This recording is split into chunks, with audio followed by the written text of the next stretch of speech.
I had a couple different singles lineups in, so I ended up 15th out of 3,500. And I had Kyle Busch in that lineup. So at that point, when I started to see it, my dad was like, gosh, I hope somebody passes Kyle Busch. And I'm like, you know what? After he's led 300 some laps, I want a chance to try to win this thing. So now I hope he just dominates and my other guys can move up. But let's say you didn't have money on it, If Justin.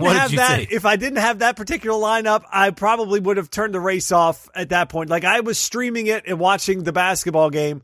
I had that on my TV. I was streaming on the iPad for the race. But there was really nothing to watch. I mean, it was a bore fest. The question came through from a listener, what does this mean for the sport of NASCAR, or what do we think about it? And it's the same thing we've been talking about for years among ourselves and now a year plus on the podcast. NASCAR has a problem with this aero package, and it keeps getting worse. Now, I've been to Coca-Cola 600s when I was younger, and I watched Dale Jarrett absolutely do the same thing, just completely dominate in his, the Quality Care 88 blue car that he drove for Yates. So this has been something that's happened a lot. But the fact now is that times have changed so much where fans just don't want to invest that much time to watch a blowout. I mean, that is the equivalent of watching a 15-0 baseball game or a 48-3 NFL game. At some point, people just say, I don't want to watch that anymore. And that's what's happening with NASCAR. And it's in the ratings. People just don't want to see it. I mean, I saw your Twitter conversation with a guy saying, well, didn't you see the great racing? Well, sorry, dude. I don't turn the race on to see, the battle for 13th place or who's racing to be the first car a lap down.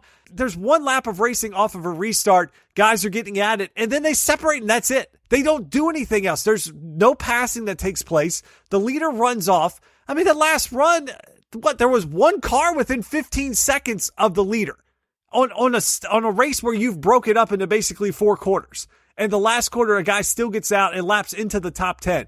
I don't care what NASCAR and XM Radio want to say, and Chocolate Myers and all these guys that want to come out and Kenny Wallace and blast people.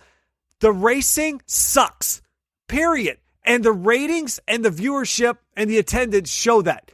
You've got to find a way to do something different than what you've had. And look, this isn't just a new problem. It's been a problem from the past. But much like baseball is dealing with, is the game doesn't equate to what fans want to see now because there's so many other options out there.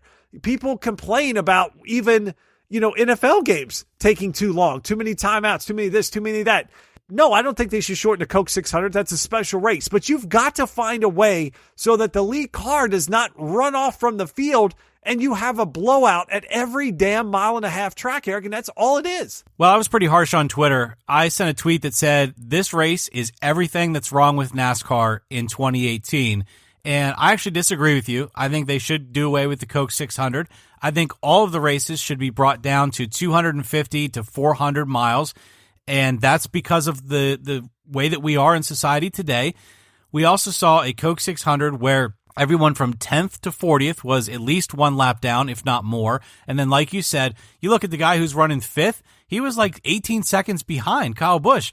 In racing, 18 seconds is like an eternity. This race was not close. The only way that Kyle Busch was going to lose that race was basically to blow an engine or to blow a tire. That was the only way he was going to lose. And so for a race that takes nearly 6 hours on a Sunday night when there's other things going on, or potentially, now there's a holiday Monday, but potentially people want to go to bed. And this race is just awful. I actually have had opportunities to go to the Coke 600 over the past few years, and I deny it. I don't want to go. I don't want to drive that far from PA to North Carolina to go sit in that racetrack and watch on a mile and a half a parade. I don't want to see a parade. Yes, these guys on Twitter told me, yeah, what about the racing in 13th? What about the guys that, just like you said, I don't turn it on to see that. I want to see top 5, top 10 racing. I want to see passing. I'm not one of those guys that says I want to see melees and wrecks and guys upside down and all this stuff. No, that's not what I'm talking about. I want to see passing and I want to see racing. These guys who historically want to talk about racing, like Chocolate Myers and these, yeah, they think racing is a guy who has the best car runs out and wins the race. I'm not saying the guy who has the best car shouldn't win. He should have some competition, though. He shouldn't win by that much of a margin. I just think the 600 seems like it's sort of the marathon race. But you're right, it is a boring race, and I knew that going in. I mean, you sort of know what you're going to get with that race, especially what we saw in the All-Star race with that different package that actually sort of kept the field more compressed. going back to the old package, I mean, it's like night and day watching them. But that first car with whatever they're running has such an aero advantage that it's like once they get to turn 1 and out of turn 2, when they hit the backstretch, if they have the lead, they're probably not going to get caught. I mean, Brad was the only guy that got run down once he missed pit road and didn't have tires, and then he was like a moving chicane out there and got run over. That's the only time that there was ever a pass, I feel like, on track for the lead, except for when Joey got a good start at the beginning of the race, led for 4 laps, and then Kyle passed him and dominated that segment. So it's a problem. I mean, if they can't fix it with this package, I mean, heck, I would rather see him run 2 300-mile races. Split it up, run 300, and then, declare a winner, re-rack them, and do it again. And if you wreck, you can bring your backup car off the trail if you get it ready for the second race. Something to keep it interesting, because what they're currently doing, it's not good, Eric. Yeah, and one of our listeners, just to tie the loose ends up on this, one of the drivers missing from this Memorial Day race was Danica Patrick, but she raced in another Memorial Weekend race, the Indy 500. One of our listeners said, hey, you guys covered Danica when it was her final race in NASCAR. Now this looks to be her final race in IndyCar, and she might be done with racing altogether. Justin, did you tune into the IndyCar race, and then what was your reaction when things transpired? Well, my wife drugged me furniture shopping on Sunday. So we actually went to eat. So they had the race up. So I was actually watching it on TV there. And then what do I see? Lo and behold, what I feel like I always see, a green lime car spinning backwards and just slamming the wall and then going back down and slamming the inside wall in true Danica Patrick fashion, that she somehow finds a way to wreck as hard as any driver will in a race. It's just kind of what her career devolved into, of all of this momentum and all of this swell of hype that came behind her, and a lot of people that really wanted to see her succeed, especially from the sports. I don't think there's a driver out there that IndyCar or NASCAR would have rather seen run up front or win a race than Danica.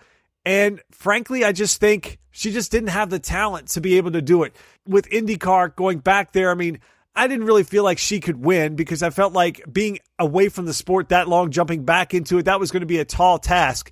But she sort of wrecked on her own. She didn't get contact from anyone else. She just lost the car. And that's something that we saw a lot happen with her with NASCAR. Look, you have a daughter. I have a daughter. It's great that she sort of kicked the door in when you see that for your girls, that if, they want to be a race car driver, you can do it like Danica did. But I feel like also, I just wish she could have done something else, that she could have sort of taken that next step into her career. I felt like she just didn't do that. Look how good Eric Almirola is now driving in basically her car.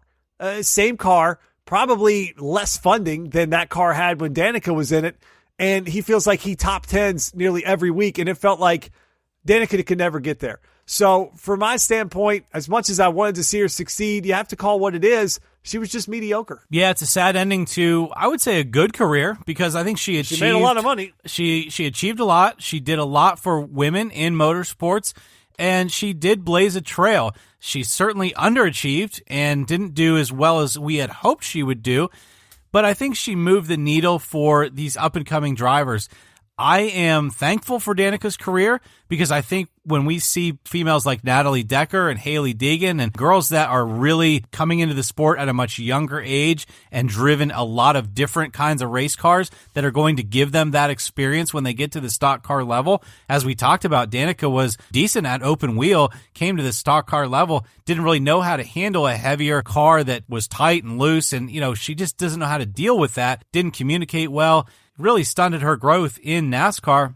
Goes back to IndyCar for this one race. And traditionally, when you see a driver, no matter how good they are, a Kurt Busch or a Tony Stewart, or, guys who said, yeah, I'll go run the Indy 500 as a one-off. It's a great story, but the best who's ever done that is a guy maybe like Robbie Gordon, who can just get behind the wheel of anything, whether it be a Baja truck or an IndyCar or a NASCAR, and run it, I would say, fairly well. Not the best, but fairly well. But Kurt Busch, Danica, they struggle when they try to go do a one-off. So I'm not surprised how this ended up. I was watching. I was disappointed. As you said, she wrecked on her own.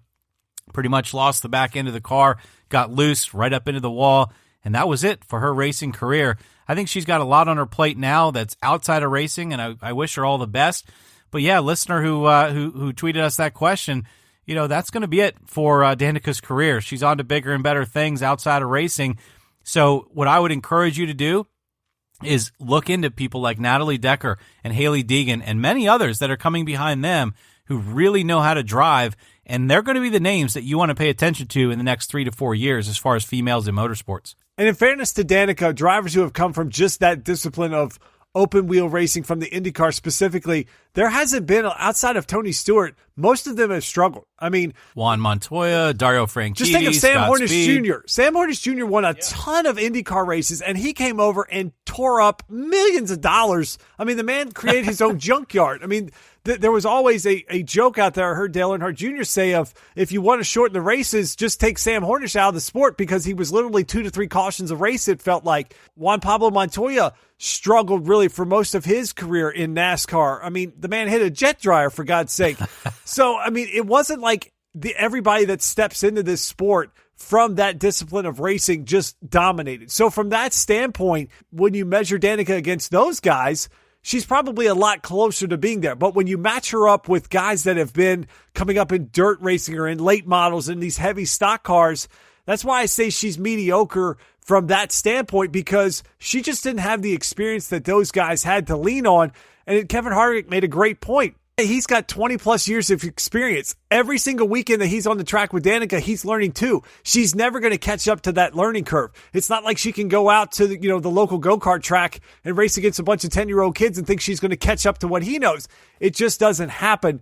I bet Danica now probably thinks about, if she was going to do NASCAR, she would have tried to get into some different disciplines of racing, some more dirt, some more late model, something like that. But she brought so much money to the sport, Eric, they almost had to put her into a car, and that was probably the worst thing for her career. Yeah, I couldn't agree more. In fact, when you were naming names, I started thinking of names, and just like you, I mean, think of a guy like Travis Pastrana. The guy can win on a motorcycle, he can win on a rally car, but he can't come drive a stock car. Didn't Dario Franchitti come over? Dario Franchitti, he couldn't win in a stock car? No. People who think that these guys and girls who just get in these NASCARs and make left-hand turns all the time and that it's easy and anybody can do it, I'm sorry, but you're wrong. There's racers in disciplines other than NASCAR who have tried NASCAR and can't succeed. So it's not just about making left turns and getting behind a fancy, shiny, pretty painted car and driving left turns for 3 hours. That's going to do it for this edition of Talk Back. We appreciate you listening. Have a good week.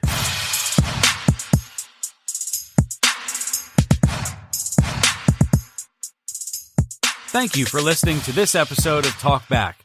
Staying current on sports is our #1 goal, so we drop a new episode each Thursday at 10 a.m. Eastern Standard Time on Apple Podcasts, Stitcher, or the podcatcher of your choice. For more info about the show, to meet the hosts, or to partner with us on future episodes, please visit TalkBackFanTalk.com. We really enjoy hearing your take on the world of sports, even when you disagree. After all, this show is dedicated to you, the fans. So get direct access to us on Twitter using @TalkbackJustin and @TalkbackEric. Check out our corporate feed on Twitter and Instagram using the handle @TalkbackFanTalk. We hope you have a great week.